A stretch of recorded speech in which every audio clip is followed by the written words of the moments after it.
There's something really powerful about the idea of a new year, isn't there? It's this chance for a clean slate that we all seem to share. Today, we're going to explore what that really means, all through the simple questions of two sisters, Anshika and Asha. So it all kicks off with this. Little Aisha looks at the calendar and she just knows something big is happening. Her question is really the question we're all here to answer. What does it actually mean for a year to come to an end? Okay, so let's dig into that. Let's start with that very basic idea. When we hit that final day on the calendar, what is that really all about? What does it signify? And her older sister, Anshika, she just cuts right to the chase. One chapter is closing, another one's about to open up. It sounds so simple, right? Just a switch from today to tomorrow. But that little boundary holds so much meaning, and Asha picks up on it right away. I just love this question, don't you? Aisha takes this huge, abstract idea, a new year, and connects it to something she totally gets, a brand new dress. It's that kind of connection that helps us understand things, and it's the perfect way for us to get to the real heart of what's going on. So that's really the core of it, right? If it's not new, like a dress, something you can actually see and touch, then what kind of new are we really talking about here? Let's figure that out. And here's where it gets really interesting. A new dress is all about the outside, right? It changes how you look. But a new year, well, that's all about the inside. It's a fresh start for your mind, for your spirit. There's actually a name for this. Psychologists call it the fresh start effect. It's like the calendar gives us permission to leave our mistakes behind and imagine a totally new version of ourselves. It's not about changing your clothes, it's about changing your mindset. So if we're going to wrap this up in a neat little bow, here's a good way to think about it. The new year is this moment of transition, like turning a page in a book.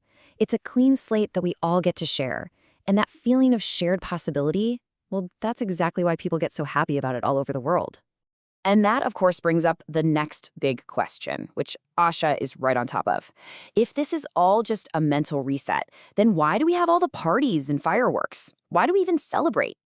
Let's talk about the celebration itself. It turns out the parties and all the fun aren't just for, well, fun.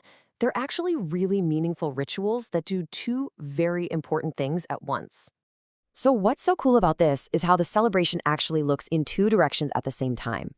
First, we look back. We think about the past year, and we're thankful for the good times, but also for the lessons we learned when things got tough. And then we turn around and look forward, ready to grab this chance to be better. It's this awesome mix of looking back and looking ahead. And all those big feelings, they show up in the traditions we all know and love. We decorate our homes to make the moments special. We light fireworks to symbolize hope. We gather with family to remind ourselves we're in this together.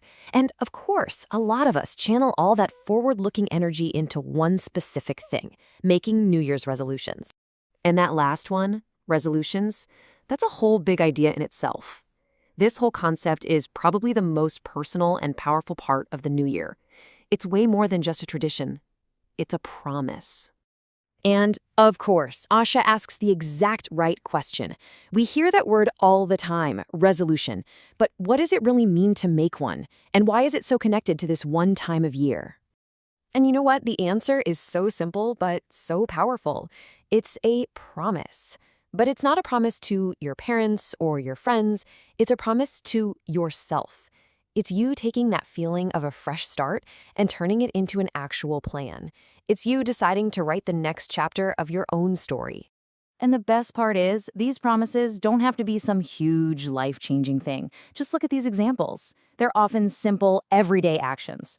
Studying a bit more, helping out around the house, just being a little kinder. That's where real change comes from, those small things you do every day. I mean, how great is Aisha's resolution? It's personal, it's kind, and she can totally do it. It just goes to show that when you make a promise to be a better version of yourself, it often ends up being a gift to the people you care about too. And then you have Anshika's, which is just the other half of the puzzle, right? Hers is all about looking outward, helping someone else grow. When you put their two promises together, you get this amazing cycle of kindness and support. What a way to start a new year!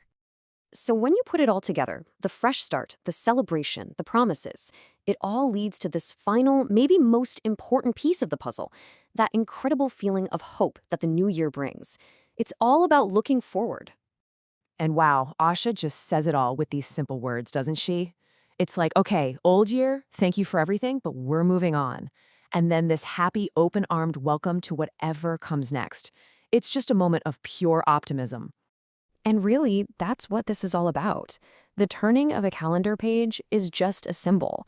What it really stands for is our amazing ability to hope, our courage to dream of a better future, and our deep desire to find a little more happiness in the days to come. So, as we wrap this up, the question I want to leave you with is this. The new year isn't just a date on a calendar. It's a gift we give ourselves, a chance to start a new sentence, a new paragraph, a whole new chapter. The only question left is, what new hope will you start with?